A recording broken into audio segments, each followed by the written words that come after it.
Dou paso á segunda conferencia desta mañán. Si antes estuvemos tratando cuestións que teñen que ver basicamente coa prehistoria arcaica e coas orixes da presencia humana na Península Ibérica, agora nos desplazamos a esa etapa auroral entre o lusco e o fusco, entre la luz e la oscuridad, que se denomina protohistoria, e destas xentes arriscadas, destes comerciantes, piratas, exploradores, non sei, moi ben, supoño que Eduardo nos vai falar delo, que recorrían o Mediterráneo e que se meteron, con risco probablemente das súas vidas e haciendas, ao longo tamén da fachada atlántica europea, en concreto, que vimos ver aquí, do oeste da Península Ibérica, a súa presencia cada vez máis documentada, ainda mo comentaba Eduardo hai un rato, na propia Galicia. Eduardo Ferrer é unha persoa, un catedrático de Arqueoloxía da Universidade de Sevilla, que ten unha longa experiencia nesta temática e máis. Está colaborando, forma parte de un proxecto de investigación no que están tamén, no que participan colegas da Universidade de Santiago xirando precisamente sobre estas presencias dos chamados navegantes orientais. A veces me pregunto se non serían galegos que baixaban a Gades en vez de fenicios que subían a Galicia. Igual habería un pouco de todo. Ben, non vamos a adiantar en acontecementos. Cuando quieras, Eduardo. Muchísimas gracias. Bueno, no sé si buenos días o buenas tardes ya. En primer lugar, creo que de recibo expresar mi gratitud a la organización del encuentro, al Centro Arqueológico de Barbanza, por supuesto a don Víctor Barbeito por la invitación a participar, al Consello de Boiro, que bueno, me ha permitido hoy estar aquí entre vosotros, conocer Boiro, que no lo conocía, y coincidir también con unos compañeros que van también a participar, pues excelente. Así que, además, una acogida especialmente cariñosa. Y, por supuesto, Ramón. Muchas gracias. Voy a exponer un poco qué es el proyecto en el que estamos, los objetivos generales y específicos, y después de las premisas que se partían y los resultados y conclusiones siempre preliminares. Falta todavía, este es el último año del proyecto, y falta todavía un último repaso para lanzar unas hipótesis ya definitivas. Bueno, el proyecto se denomina la Ruta de las Estrímnides, Comercio Mediterráneo, Interculturalidad en el noroeste de Iberia, del que soy con Juan Jesús Martín del Río, investigador principal, y después con un equipo de investigación y de trabajo de profesores de la Universidad de Santiago de Compostela, de la Universidad de Sevilla y también de la Universidad de Almería, con la colaboración de otras instituciones, como por ejemplo el centro el CESGAR, Centro de Supercomputación de Galicia.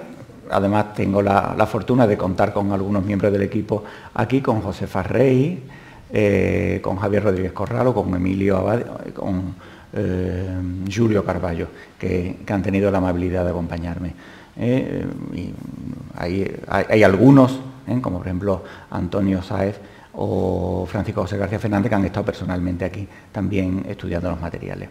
Los objetivos generales del proyecto pues eran estos: analizar desde perspectivas teóricas actuales los contactos interculturales entre las comunidades mediterráneas y atlánticas del noroeste peninsular durante la Edad del Hierro, profundizar en el estudio del impacto de estos contactos, determinar el origen y las pautas de distribución de los productos importados en la región.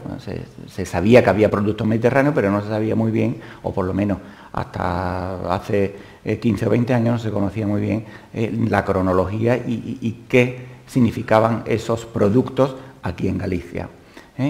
y con ello pues definir las rutas de navegación, las características de los barcos y los fletes y el paisaje ligado a estos contactos marítimos. Y por último, analizar los mecanismos de comercio o intercambio y su repercusión en los cambios sociales y tecnológicos de Estado en la cultura o la sociedad castreña. Los específicos pues, ya serían concretamente pues, la revisión de la producción historiográfica antigua, la documentación arqueológica y modelos teóricos, definir estos nuevos marcos teóricos para el estudio de los contextos interculturales, la documentación arqueológica, la sistematización, o sea, ver directamente y catalogar el material, o sea, hacer una autopsia de ese material y someterlos a una serie de analíticas.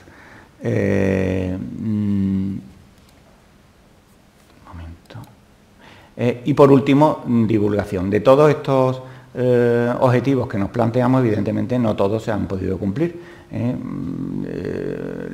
Aproximadamente el Ministerio nos dio 1/3 de lo que solicitamos, con lo cual hubo que abandonar determinadas líneas, por ejemplo las analíticas, que son las especialmente caras, las analíticas no de procedencia, sino de contenido, y también la divulgación. La idea era hacer una serie de exposiciones aquí en Galicia para divulgar los resultados del proyecto, pero eso creo que como no sea que alguna caja rural o algún ayuntamiento se vuelva loco y no... me parece a mí que va a ser un poco complicado, pero bueno, nunca se sabe.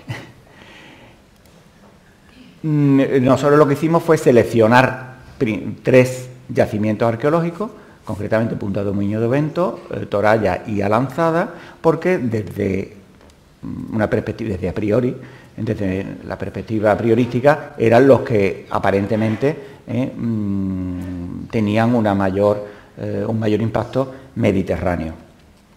Entonces, seleccionamos estos 3, después nos hemos dado cuenta y hemos podido ver otros muchos más, que seguidamente relataremos. Entonces vamos a ver un poco los antecedentes, de qué partíamos. El proyecto partía de una serie de temas tan característicos de la protohistoria hispana, que es el comercio de origen mediterráneo, que es un concepto muy vago, pero que en general se atribuye al mundo fenicio-púnico y romano, con el noroeste de Iberia, y que ha sido conocido hasta prácticamente los últimos 20 o 25 años desde las fuentes literarias. Lo que se conocía básicamente era lo que la historiografía griega y latina, o griega de época latina o de época romana, decía. Es un conjunto heterogéneo de noticias esporádicas, indirectas. Se trata además de poblaciones ajenas al universo cultural greco-clásico, o sea, las comunidades castreñas son completamente alejadas del conocimiento y de la mentalidad grecolatina, cuantitativamente muy poco importante, pero sí, desde el punto de vista cualitativo, muy significativo, porque transmiten una serie de conocimientos, de hechos, que había quedado en la memoria colectiva de época clásica. Algunas de estas noticias aludían a exploraciones en el Atlántico septentrional, por ejemplo, las del Cartaginés y Milcón, y la de Pitias de Marsella, con problemas cronológicos, más en el caso de Milcón, siglo V o IV siempre se había dicho, la de Pitias en el siglo IV, pero de estos relatos habían conservado exclusivamente referencias en autores mucho más recientes, como por ejemplo Polibio, Diodoro, Estrabón, Plinio o Avieno. En este sentido, los testimonios más directos son los de Estrabón y los transmitidos por Plinio sobre unas islas llamadas Casitérides, ricas en estaño, frente a las costas atlánticas hispanas, así como la alusión a Avieno de unas islas denominadas Strímnides, que hicieron surgir toda una corriente especulativa sobre la localización de estas islas. Muchas de estas hipótesis, y con bastante verosimilitud, por lo menos desde mi punto de vista, se atribuyó a las costas gallegas. Concretamente, bueno, pues aquí lo veréis, Blasquez y Delgado Aguilera, que escribió sobre el periplo de Mekong, López Quevilla, el gallego, Monteagudo, y más recientemente el libro conocido de Florentino López Cuevilla y Fermín Bouza, y más recientemente Alvar o Millán. Y desde al menos Heródoto, en el siglo V a.C., en quien dudaba de su existencia, los griegos denominaban Casiteria a esta isla ubicada imprecisamente en el extremo occidente. Además, las citas de Estrabón y de Abieno implican directamente a los fenicios en el comercio con estas tierras, y estos datos han permitido, ante la incredulidad de la comunidad científica, documentar, como digo, había una general incredulidad de la comunidad científica hacia esta posibilidad, a pesar, como digo, de la fuente literaria grecolatina. De manera que toda la bibliografía desde la primera mitad del siglo XX se dedicó exclusivamente a la especulación de la localización de un arco que va desde el Algarve portugués, de la localización de estas islas, hasta, por supuesto, pasando por Galicia, la Bretaña francesa y las islas británicas. En este discurso, la documentación arqueológica ha tenido muy poco peso, a pesar de que en los años 20 del siglo XX ya se hallaron materiales en algunos castros que podían invitar a pensar o hacer un estudio crítico. Más tarde, algunos autores, como por ejemplo López Cuevilla o Blanco Frejeiro, ambos gallegos, después Ferreira de Almeida, Fariña, más recientemente Naveiro, Carballo o Rey, han señalado las influencias mediterráneas, sobre todo a partir de época orientalizante, en la orfebrería concretamente, de las comunidades castreñas. Pero no obstante, a pesar de estos meritorios trabajos, desde la perspectiva mediterránea, o sea, desde los que nos dedicamos a los estudios fenicio-púnicos, el discurso no se ha consolidado y el noroeste de Iberia ha permanecido hasta hace muy poco, y aún hoy persiste, aislado del fenómeno de movimientos de gentes y de ideas como en dirección norte-sur y este-oeste durante el primer milenio. Hay todavía una cierta resistencia a que esta zona entre todavía en estos circuitos. En nuestra opinión, han sido varios los factores que han intervenido en este fenómeno. Primero, la apuesta y el interés de una parte importante de los investigadores, en general y también vernáculos, o sea, gallegos, por otros temas, fundamentalmente la definición y caracterización de la cultura castreña, a lo que no es ajena la apuesta por el indigenismo propio de la arqueología española a partir de los años 60 del siglo XX, y también de este celtismo teñido con un poco de esencialismo que ha profesado una gran parte de los investigadores, tanto nacionales como gallegos. El segundo factor, y es una consecuencia de lo anterior, es que no ha habido familiaridad con los materiales, especialmente con los cerámicos, que proceden del mundo fenicio-púnico, y a veces ha habido errores en la adscripción cultural e incluso cronológica.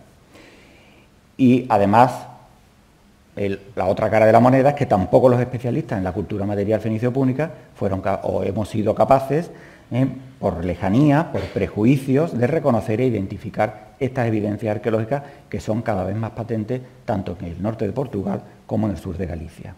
Yo le llamo el tabú atlántico.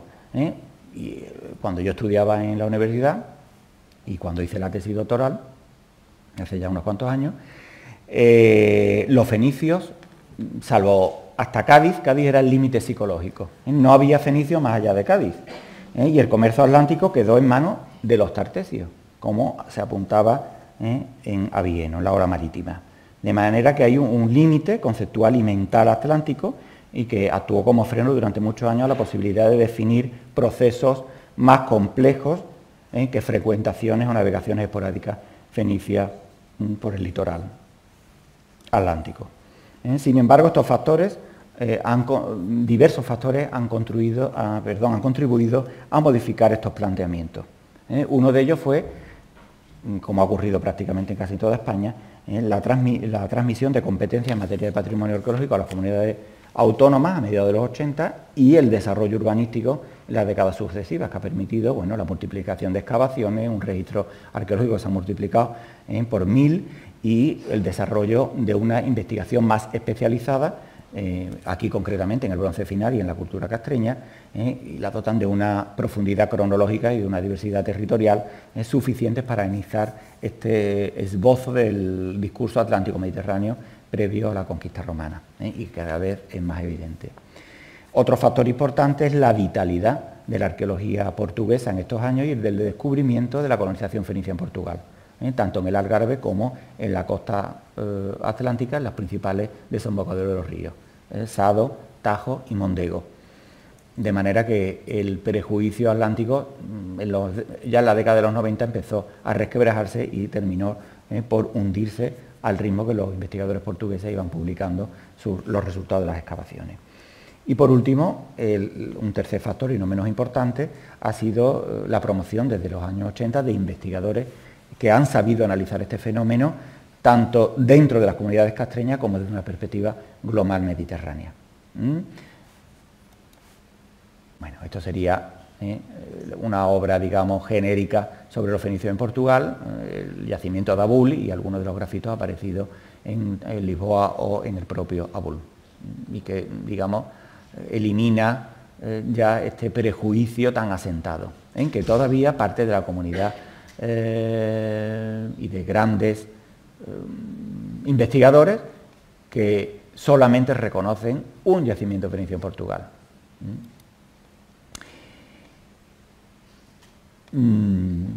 Como digo, a partir de los años 80 y sobre todo en las décadas sucesivas ha habido autores, investigadores que, digamos, han salido un poco de estos prejuicios y han empezado a ver las cosas de otra manera. Es el caso, por ejemplo, de Naveiro López, con su obra, esta obra clásica,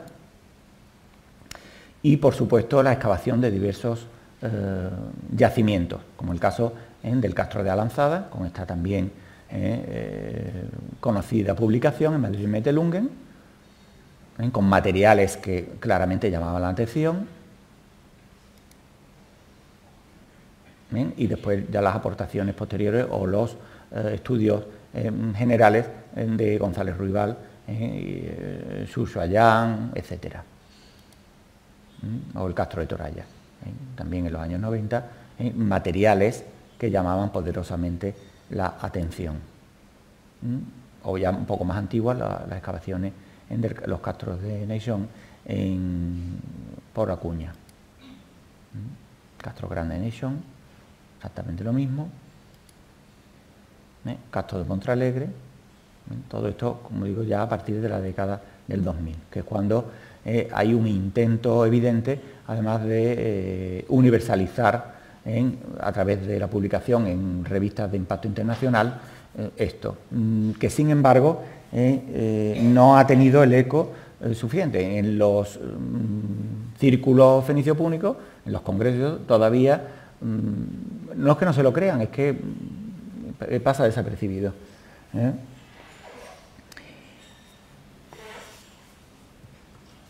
A pesar, como digo, del impacto de las publicaciones, este precisamente es uno de los motivos por el que surgió el Castro de Montalegre, también aquí, más recientemente, o el de Santa Tegra,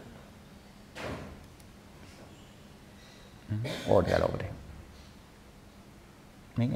Fue un intento de organizar un congreso en 2009 sobre, en general, los púnicos de Iberia, proyectos, revisiones, síntesis, en el que creo que fue la primera vez que se integró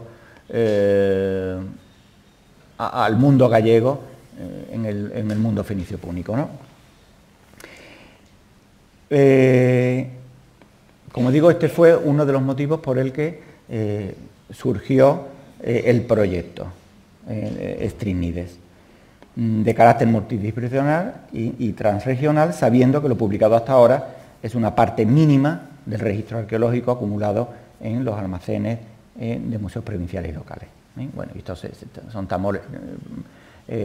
obras de síntesis, como por ejemplo la de Gonzalo Ruibal o la de Rodríguez Corral, o lo más reciente de la exposición Rafael Rodríguez Martínez sobre Emporium, o los trabajos de Domínguez Pérez sobre materiales fenicios, o las más recientes de Punta Dominio de Ovento. Como digo, el trabajo de campo se ha basado en el estudio directo del material en diversos museos gallegos, la cerámica de Alanzada, de Toralla, de Alcabre, el Castro de Montalegre, los museos de Pontevedra, el Museo do Mar de Vigo, el Museo Arqueológico Histórico del Castillo San Antón en La Coruña, que su antiguo director anda también por aquí, y en los almacenes de la Facultad de Geografía e Historia de la Universidad de Santiago de Compostela. Otros lotes proceden de Toralla, de Torres de Padín, Fozara, que fueron reconocidos en el Museo de Quiñones de León de Vigo, y por último se ha trabajado la última vez, en la que por cierto no estuve yo, con la cerámica de los castros de Neixón y de Ochadizo, depositado en el Centro Arqueológico de Barbanza, que es, como sabéis, aquí que nos atendió a mis colegas amablemente Víctor. Bueno, toda esta información, estos serían los castros que hemos revisado, o el material depositado en los museos, mejor dicho, que hemos revisado, en Punta Viñodento, Toralla, Vigo, Neixón, Achadizo, Alanzada, Bahía de la Coruña, El Viña, Montalegre, Torres de Padín y Fozara. Y estos serían los que están pendientes de revisión. Baroña, Santa Tegra, Islas Cíes, Chandebrito, Moaña, Alobre y Torres de Oeste. Y bueno, ayer salió en la prensa, me la han mandado por WhatsApp, que en el Castro del Viña, en La Coruña, pues también ha aparecido, por lo visto, un santuario púnico con betilos. Como digo, el trabajo consiste en el dibujo y en la clasificación de todos los materiales de origen mediterráneo, con las descripciones. Todo esto se integra en una base de datos que se llama IDPatri, que integra datos, metadatos, servicios e información de tipo geográfico para promover su uso, y una labor que se debe, por supuesto, a Emilio Abad, del Centro de Supercomputación de Galicia, que ha hecho un trabajo excepcional. El resultado, bueno, esto serían las fichas, con los yacimientos, la intervención, todo el organigrama para llegar a la conclusión que nos interesa, también compaginado con esta ficha descriptiva de la cerámica, que son árboles para llegar al final al producto. Entonces serían, paso rápidamente para no cansarlo, las obras o algunas de las obras de referencia son cerámicas que a día de hoy están muy bien estudiadas, se conocen bien los centros de origen y por lo tanto las cronologías también, de cerámicas tipo Cuas, por ejemplo, las ánforas, por ejemplo, de estudio ya clásicos de Ramón, etcétera, o las cerámicas de Gadir, que estudió en su tesina y en su tesis Antonio Sáez Romero. El resultado es esta nube de puntos,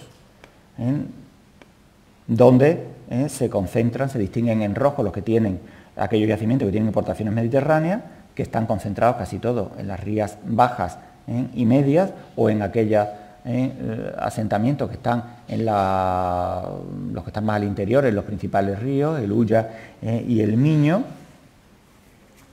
Y ya si analizamos concretamente algunos yacimientos, volvemos a aquí donde se concentra la mayor parte de los yacimientos donde tienen importaciones mediterráneas, y pasando ya concretamente a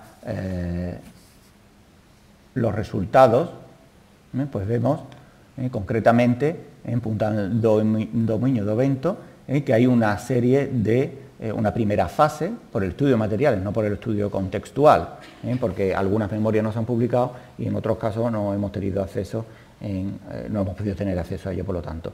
Pero por el estudio del material sí se puede saber que hay 2 o 3 fases claramente diferenciadas. Una primera, que sería el final del siglo V o mejor del siglo IV hasta finales del siglo III, que están presididas por este tipo de cerámicas de producción gaditana, son las ánforas T8211, en Román Paladino tipo Carmona, algunas de las T12, que son las clásicas de salazones de Cádiz, se piensa que eran recipientes, contenedores. Lo importante no es el recipiente, lo importante es lo que llevaban, eran salazones, mejor que salazones porque tienen la boca muy ancha, trozos de pescado salado. Y también esta, que es muy interesante, esta T8112, en bulbo tipo tiñosa, que son producciones de la campiña gaditana y que contenían aceite. Con lo cual, creo que estos son los primeros elementos de evidencia de aceite de oliva en Galicia. Además de una serie de recipientes comunes o pintados, y estas llamadas crateriformes, que son unas imitaciones, o se piensa que son imitaciones o inspiraciones de cráteras de origen griego, que se hacen en la bahía gaditana o en el norte de África. Como veis, todos son productos del entorno de Cádiz. Aquí un plato tipo cuas, que también son producciones gaditanas, quizá de fines del siglo, a lo largo del siglo III, y que son imitaciones de productos áticos, la vajilla típica de un servicio de mesa. Y también hay alguna evidencia también de ánforas de origen llamadas turgetanas o pellicer, quizás pellicer de producción del Bajo Guadalquivir.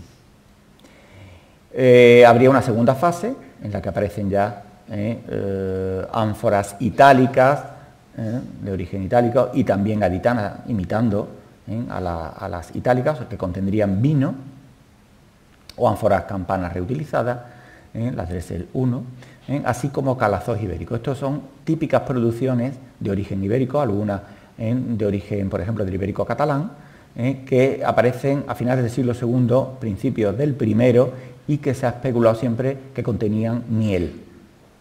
Así como una serie de jarros ascoides, o sea, jarros en forma zoomorfa, también de producción gaditana. Cerámica de barniz negro itálico, o sea, campaniense, y otras ánforas también de producción gaditana, las T7, que son evolución de ánforas cartaginesas que se fabrican en Cádiz, y tienen esta característica forma de boca de trompeta. Y la última fase ya sería de época, ya de finales del siglo I a.C., de época incluso imperial, que son estas ovoides gaditanas, las Alter 70 que se fabrican en el Valle del Guadalquivir y que contienen vino, esta contiene pescado, esta es vino, y después una serie de cerámicas comunes béticas. El castro de Neixón, exactamente lo mismo, una primera fase que tiene esa misma cronología, con material variado, no quiero ser muy repetitivo, con algunos fragmentos de pasta vítrea, ánfora de origen magno-greco,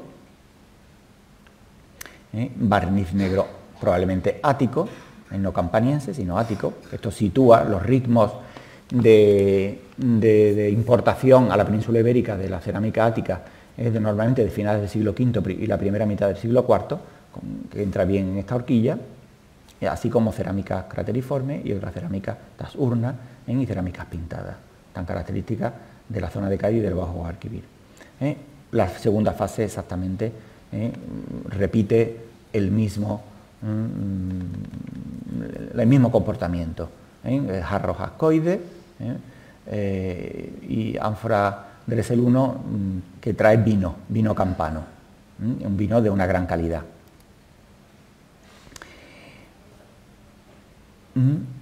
En el caso achadizo, pues tenemos evidencia sobre todo de los materiales de la fase 2, y aquí aparecen también pasta vítrea. La pasta vítrea es difícil de clasificar cronológicamente. Algunos hallazgos, como por ejemplo este de la Ría de Arosa, que es un jarro ascoide de fabricación clarísimamente gaditana, que fue encontrado en un punto indeterminado por pescadores de la Ría de Arosa, y que probablemente perteneció a un pecio púnico o tardopúnico. En Alanzada el material que nosotros hemos tenido acceso, lógicamente, porque se sigue trabajando en él, las tipo Carmona, ánforas indeterminadas, diversas cuentas de pasta vítrea, ánforas Pellicer D, las tinajas caracteriformes y las greco-itálicas regionales. Eso sería ya de fines del siglo III. Y la fase 2.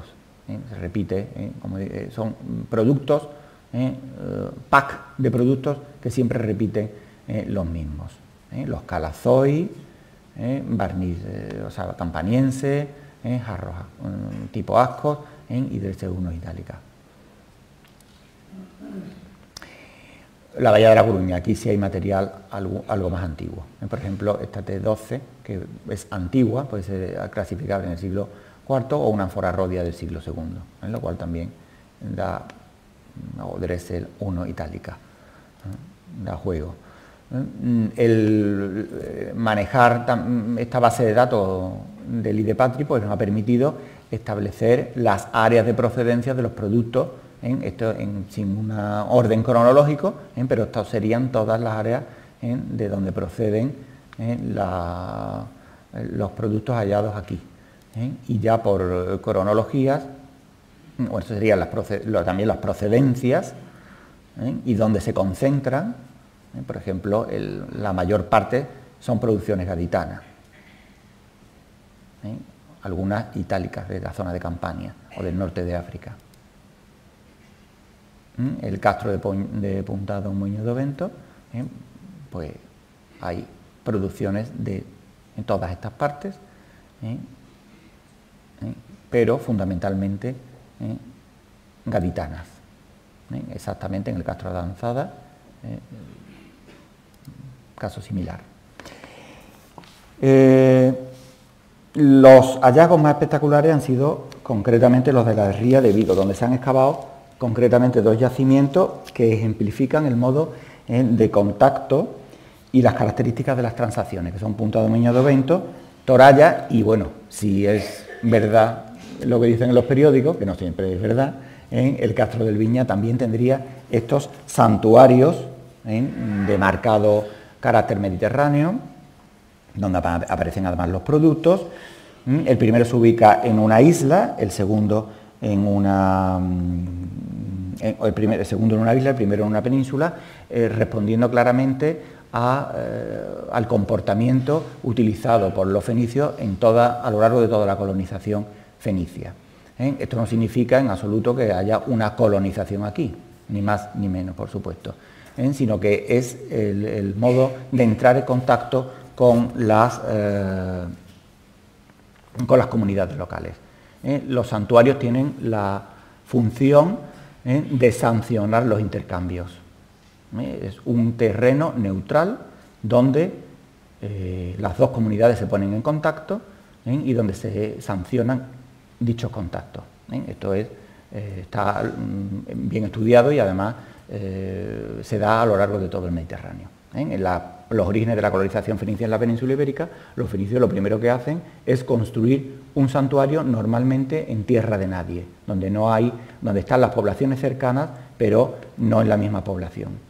Por ejemplo, uno de los casos más evidentes en Portugal es el de Abul, o en Sevilla, concretamente el santuario del Carambolo, del que habréis oído hablar. Es un santuario, en principio pequeño, después va aumentando, y después en una segunda fase puede que se integren esas comunidades dentro de comunidades locales, fondando también santuarios. También en el Bajo Guadalquivir hay una serie de evidencias, por ejemplo en Carmona, por ejemplo en Montemolín, o en Coria del Río.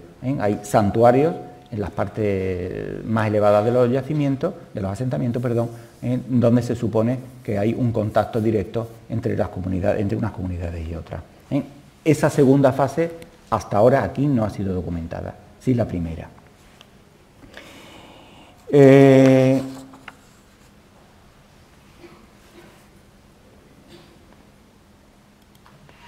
Esto responde a un congreso que se hizo el año pasado, que trataba de solucionar el problema de las fuentes literarias.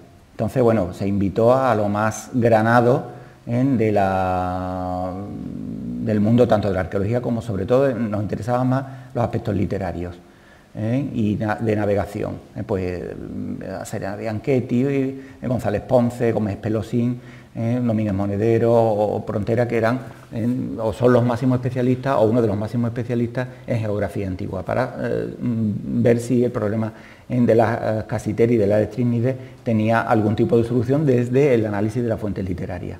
Es bastante complicado y ahora le daré mi opinión.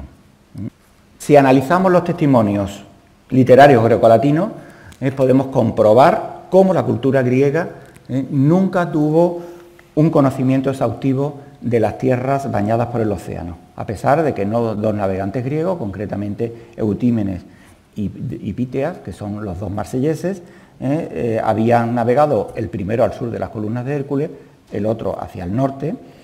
A Píteas más se le atribuye, entre otros conocimientos, la comprobación de la peninsularidad de la península ibérica. Pero este aventurero fue objeto de críticas ya por el mundo griego.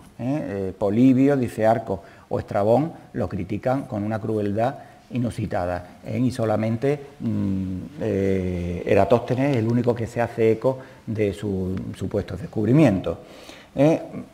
Hay que decir, y es clarísimo, sobre todo si se evidencia se analiza toda la literatura anterior a la conquista romana, que el conocimiento era muy escaso. No tenían una noción clara y probablemente fuera indirecto, fuera a través de Cádiz, muy probablemente de los navegantes fenicios. Este sería el texto de Heródoto, que dice: estos son en suma los confines del mundo en Asia y en Libia. En cambio, sobre los límites occidentales de Europa no puedo hablar a ciencia cierta, pues, por lo que a mí respecta, no admito la existencia de cierto río llamado por los bárbaros Erídano, que desemboca en el Mar del Norte, río del que, según me cuentan, procede el ámbar. Ni tengo noticias de la verdadera existencia de unas islas casitérides, de las que procedería nuestro estaño. En efecto, en el primer caso, el mismo nombre de Erídano, que debió ser creado por algún poeta, revela que es griego y no bárbaro. En el segundo caso, y pese a que me he preocupado de la cuestión, no he podido escuchar del labio de ningún testigo ocular que los confines occidentales de Europa estén constituidos por un mar. Sea como fuere, lo cierto es que el estaño y el ámbar nos llegan de un extremo del mundo. ¿Cómo interpretar este texto de Heródoto, que ha causado tanta... Evidentemente, Heródoto responde a una generación diferente y a una manera de analizar los textos diferentes a los logógrafos jonios. La generación anterior, entre la que está, por ejemplo, Cateo de Mileto, que él toma mucho, del que toma muchos datos, Heródoto, se nutrió de una gran cantidad de elementos, de datos, que provenían de navegaciones, de navegantes, de comerciantes, jonios, samios, foceos. Por lo tanto, a finales del siglo VI ya se había constituido un mapa bastante aproximado de toda la navegación circunmediterránea. Hay evidencia, por ejemplo, la periégesis de Cateo de Mileto, entre otras, que hay evidencia de que tenía un conocimiento, es lo que se denomina la geografía de los recursos. Tenían interés en saber en cada zona qué recursos había, aunque fuera de manera indirecta. Es el caso, por ejemplo, de la península ibérica, sin ir más lejos, de por ejemplo, Pitiusas, la isla de los Pinos, que es la fenicia Ibiza, o por ejemplo una ciudad que Cateo denomina Molibdine, literalmente la del plomo, que probablemente sea la ciudad más tiena fenicia, de Varia, la actual Villaricos, otra fundación fenicia. O por ejemplo la ciudad tartesia de Idila, que tenía, se dice, minas de oro y plata, y que probablemente por el nombre se identifique o se pueda identificar con Ilipla, con la actual Niebla en la provincia de Huelva. De manera que, aunque sea indirectamente, probablemente de labios de fenicios, esta es la imagen que se tenía en el mundo clásico, de que existían una zona, no necesariamente unas islas, sino una zona de la que provenía el estaño, y a los que se podían llegar directa o indirectamente. Los griegos no conocerían directamente, como digo, estos lugares de estaño, sino que como habían frecuentado emporios, como por ejemplo Cádiz o Nuba, la actual Huelva, probablemente habían oído hablar de estas tierras y de una isla de donde procedía el estaño. El interés de los fenicios en las tierras septentrionales de Iberia se remonta, por lo tanto, mucho antes en el tiempo, a los orígenes de la colonización, porque, como he comentado, el emporio de Santa Olalla, en la desembocadura del río Mondego, al norte de Portugal, da evidencias de que hasta ese límite habían llegado. No sabemos si habían llegado más arriba, hasta Galicia, no hay evidencias claras, pero la ventaja de la obtención del estaño, prácticamente en la costa, y la falta de interés de los fenicios en otros productos, en este caso, por ejemplo, la sal o agricultura, no favorecería la instalación de fenicios en el litoral gallego en época arcaica. Lo cierto es que hasta esta fecha no hay evidencia de instalaciones empóricas en la zona, lo cual nos dice que en un futuro las haya. En un reciente congreso, este de las Estrinidades que le he comentado, me hicieron una pregunta, a los investigadores, que me la han hecho ayer precisamente aquí, dice, ¿por qué no se buscó el estaño, dadas las dificultades de la navegación atlántica, y no se consiguió, por ejemplo, en la zona de Portugal o Extremadura por vía terrestre? Bueno, aparte de que es mucho más barato la navegación que la vía terrestre, aparte de eso, quizá las respuestas estén en una serie de cambios que se producen en una fecha en torno al 400 a.C., y que pudo impedir ese suministro regular de estaño por la vía de la Plata, por la zona de Extremadura y de Portugal. Habréis oído hablar de Cancho Roano, del edificio de la Mata, recientemente del Turuñuelo. Son grandes estructuras palaciales que desaparecen todas al unísono en el 400 a.C. Eso, junto con un cambio en el patrón de asentamiento hacia el encastillamiento de las poblaciones locales, indica que debió haber problemas graves, sociales, políticos, en fin, y que hicieron que el suministro habitual por esa vía probablemente se cerrara y hubiera que buscar otra por mar. En este contexto es donde creemos que puede significarse la ruta del estaño, en el siglo IV. Justo a finales del siglo V, en torno al 400, desaparece la vía terrestre y es muy probable que haya que recurrir. También en esta época habría que contextualizar, probablemente, no sin cierta, el periplo de Himilcón, del general cartaginés, y las navegaciones gaditanas habituales. Coincide además la cronología, sobre todo la segunda mitad del siglo IV, con la expansión del comercio gaditano por todo el Algarve, por todo lo bajo de Guadalquivir, y también hacia el Atlántico, en un fenómeno que los propios portugueses que están trabajando en el Algarve llaman gaditanización, porque no es solo una cuestión de comercio, sino que es una repoblación de las antiguas ciudades fenicias o colonias fenicias, que ahora aparecen no con material esporádico gaditano, sino que hay una población con el material, que es diferente. Parece que son repoblaciones. Eso quizás también, ya aunque es mucho rizar el rizo, habría que relacionarlo con una referencia corta de Pseudoescilas, un periplo que se conserva intacto, también del siglo IV casualmente, que habla de emporios cartagineses más allá de las columnas de Hércules. Cartaginés habría que entenderlo como fenicio, quizá a oídos de un griego. Esto, digamos, es el contexto en el que a nosotros se nos ha ocurrido integrar en todo este el conjunto de datos. Y debemos además de no tener prejuicios, en el sentido de que el Atlántico era un mar fenicio, o un océano en este caso.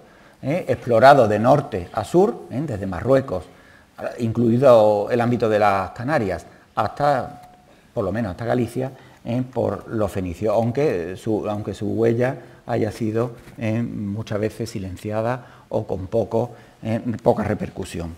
Y es aquí donde entra bien este texto de Estrabón, que dice: así pues, los fenicios eran anteriormente los únicos que realizaban este comercio a las islas Casitérides, desde Gades. Ocultaban a todos su ruta de navegación, y cuando los romanos siguieron a un comerciante para conocer también ellos el lugar de intercambio, el comerciante, por celo, varó su nave voluntariamente en un bajío y arrastró también a sus perseguidores a esta misma desgracia. Él mismo se salvó del naufragio y obtuvo del erario público el precio de las mercancías que había perdido. Sin embargo, los romanos, después de lo que intentaron numerosas veces, consiguieron descubrir la ruta. De este texto es interesantísimo porque Estrabón no conoce la península ibérica, pero sí bebe de fuentes que directamente no solo conocían la península ibérica, sino que habían estado en Gades, en ya la Gades republicana romana, concretamente Asclepíades de Mislea, Posidonio de Apamea, y que describen en su obra, se supone, porque no se conserva, que describe bien todo el mundo gaditano.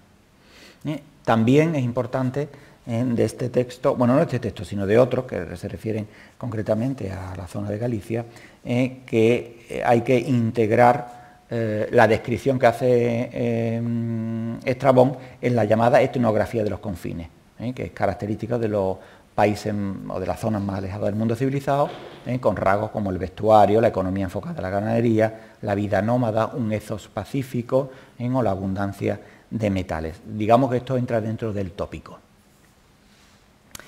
Y por último, hay otros textos, por ejemplo, los más claros además, junto con el de Estrabón, que dice: frente a Celtiberia hay varias islas, a lo que los griegos llaman Casitérides por su abundancia de plomo. Ojo, plomo es una mala traducción de plumbum album, que es estaño. O sea, que no es plomo, que es en griego molibdeno o molibdine.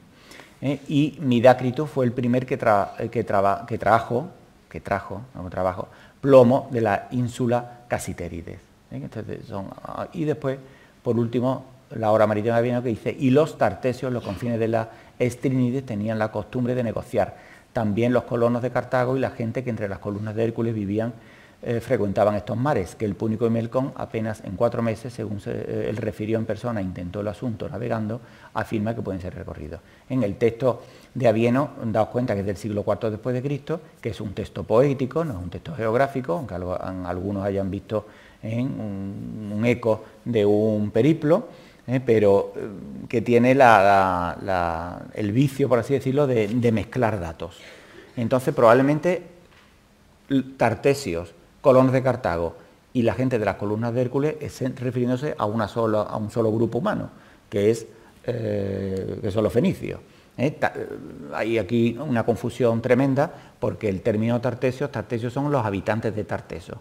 ¿Y Tarteso qué es?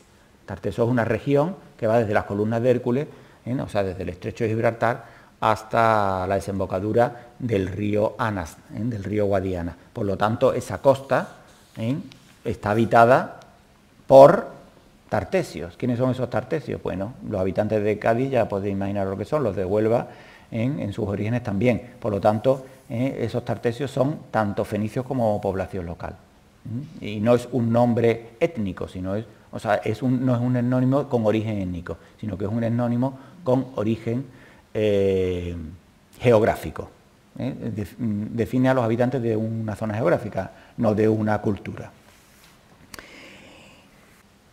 Centrados ya en los aspectos de la cultura material, que es lo que estamos trabajando, se pueden establecer clarísimamente 3 grandes fases en esta presencia, que entendemos que es continuada, que no es esporádica, sino que se establecen unos lazos continuados, con unos ritmos, que a lo mejor puede que haya algún periodo de interrupción, que puede depender también del contexto en el que se mueve Cádiz o las comunidades castreñas, y que va desde finales del siglo V hasta mediados del siglo III, que es la época, como digo, en el que se pierde un poco los materiales. Son, como veis, ánforas, casi todas, de origen gaditano del entorno, estas ánforas de salazón, esta también es una ánfora de salazón, las tipo Carmona, las Maya Pascuala 4, de origen campano o imitaciones gaditanas a las de origen campano, que contienen vino, las tipo Teñosa, que son las que contienen aceite, y después algunas de origen del Bajo Guadalquivir, llamados turdetanas, pero que no se saben, se están haciendo analíticas y la verdad es que no han sido concluyentes. Hay algunas que parece que llevan aceite de oliva, otras, digamos que un envase que podía tener cualquier cosa, incluso productos derivados de productos lácteos, tipo requesón, o carne, incluso carne en salazón. Estas vajillas de lujo y semilujo, como cerámica ática, la que la sustituye, que es la cerámica tipo cuas, estas imitaciones de cráteras, pequeñas jarras, todas de fabricación gaditana, cerámica pintada, aríbalos y cuentas de pastácula de Guantavista. Ojo con esto, porque antes me ha dado pie Ramón a sacar el tema. Se dice que los fenicios, y eso viene de Homero, y es el que, digamos, los sentenció, que eran unos timadores y que cambiaban la pacotilla en productos baratos por metales o por productos caros, oro. Ojo, porque eso es un tópico malintencionado por parte de los griegos y que además ha tenido un éxito tremendo, y que hoy todo eres un fenicio, ¿no? Y que sigue teniendo, ojo, tan piratas como cualquier otro, eran, y especialmente los griegos, que eran más. Pero no eran timadores en el sentido, primero, el valor lo da cada comunidad, y segundo, que todos los productos que traían eran productos de prestigio y carísimos. Esto, que parece una tontería, contenían perfumes que eran muy, muy, muy caros, pero es que el envase en sí son enormemente costosos. ¿Por qué? Porque las materias primas de estos aríbalos no se encuentran en ningún lado.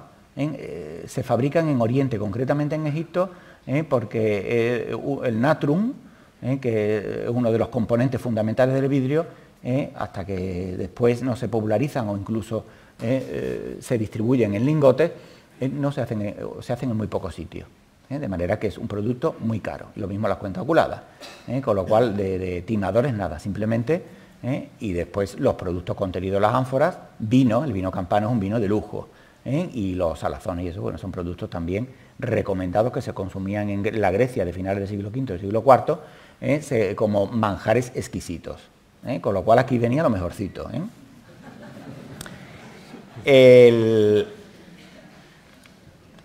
Esta sería la segunda fase, que ya es de inicio, ya en época romana, de inicio que cambia, empiezan a aparecer productos itálicos, hasta mediados del siglo I, en la que aparecen ánforas campanas, ánforas todavía de procedencia gaditana, estas de forma que tienen salazones, y de diversas procedencias, griegas por supuesto, las mismas pastas oculadas, los calazoi ibéricos, se dice que procedentes de la zona catalana, que aparecen por toda la costa de la península ibérica, la cerámica campaniense, y estos ascoi, de producción gaditana. Y por último, ya de fines del siglo III y completamente de época imperial, en la que aparecen ya otro tipo de producciones. Del Bajo Guadalquivir, por ejemplo, las ovoides gaditanas, por supuesto, conteniendo aceite de oliva, los salazones, que aquí no comprendo cómo se traen salazones cuando aquí el pescado, tenéis todo el pescado y el marisco, todos los que queréis, y además de una gran calidad. Y después también vajillas, curiosamente, de engobe rojo, estas terracilatas, que sustituyen a las vajillas de engobe rojo, fabricadas en Adiribí, que estas son bien gálicas o itálicas, o hispánicas. Conclusiones y perspectivas de futuro. Bueno, tenemos claro qué y cuándo, pero ¿por qué se producen en los contactos en esa fase y con qué intensidad. Ya he intentado contestar a esta primera pregunta. ¿Cómo fueron las fórmulas de contacto?